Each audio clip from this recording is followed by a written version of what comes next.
دیمەنی ژێر ئاوکەوتنی پردەکانی ئاشوران و دۆڵی شەهیدانە لە سنووری ناحیەی سەنگەسەر لە دەڤەری پشدەر. بەهۆی زۆری ڕێژەی بارانەوە ئاستی ئاوی ڕووبارەکان با شێوەیەکی بەرچاو زیادی کردووە و ئاستەنگی هاتوچۆ بۆ گودنشینان دروست بووە. یعنی ساڵانە 10 جار 15 جار ئاستەنگی هاتوچۆ بۆ گوندەیمە دروست دەبێت بۆ پێوەرەی کە ئەو پردەیەکە دەبینن بۆ خۆتان پردەکە بە شێوەیەکی وا دروست نەکراوە کە یعنی ئەو ڕووبارە هەمووی بەناودا بڕوات پردەکە نزمە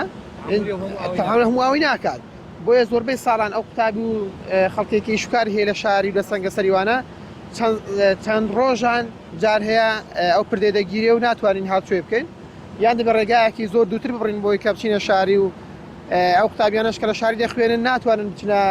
خوێندنەکەیان بکەن. هیچ ڕێگەیەک نەبووە ئاوی زۆر پێدا دەهات هەنی داواکاریشین لە حکوومەت ئەو پردانەمان بۆ چاکەمە ئاشورا هەم ئێوە دۆڵی شەیدان هاوڵاتیان زۆر لێرە نیگەرانە زۆر لەسەر ئەو پردا. موختار و هاوڵاتیانی گوندەکانی سەر بە ناحیەی سەنگەسەر نیگەران و دەڵێن بەهۆی خراپی و نزمی پردەکانیان تووشی ئاستەنگی هاتوچۆ بوون لایەنە پەیوەندیدارەکانیش بە خەمسار دەزانن. ئێمە داواکاریمان زۆر کردووە پێشەگری پێمان گوتونە دەیان جارێ ئەو پێش کوردستانە داڕێژن دەیان نەڕشتووە لەو لاشرا تقریبەی هەفتە کون بەربوونەوە هەر داواکاریمان زۆر کرد لە حکومەت وەرن کاکە لە شارەوانیمان کردووە لە ناحیەمان کردووە دومە بۆمان کاکە ئەوەندەی داڕێژن پردێکی چاترمان بۆ دروست بکرێتنا هەر گوندی ئێمەنی خۆ تقریبا 6 گوندی دیکەنا ئەگەر دەبێت ئەوە هەمووی بێرە داچووە دەکەن. بەڕێ وەڵاهی ئەو پردە ئاستەنگی زۆری دروست کردووە بۆ خەڵکی سەنگەسەر و بۆ خەڵکی بەری ئاشوران و تووەسووران لەبەرەوەی جادێکی سەرەکیە بۆ ئەو گوندانە بەڕاستی پردەکە زۆر نزمە و کونیشی گسکەنە ئەگەر بارانێکی بەخۆڕ بێتن ئەوە لێرە لافااو دروست دەبێ سیارە نەوێرن ئێستا مەرزیەم پێە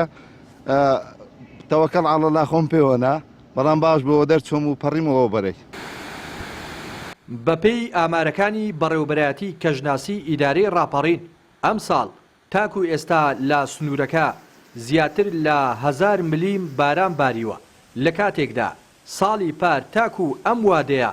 تەنیا 200 ملیم باران باری بوو بەو پێیە ئەم ساڵ 800 ملیم باران زیاتر باریوە کە دەکاتە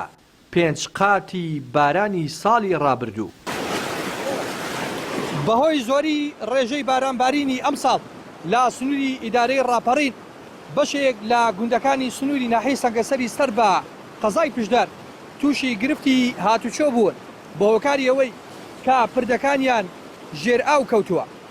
وەکو خۆیان باسی لێو دەکەن تاکو ئێستاش لایەنە پەیوەندیدارەکان بێخەم و خەمساردن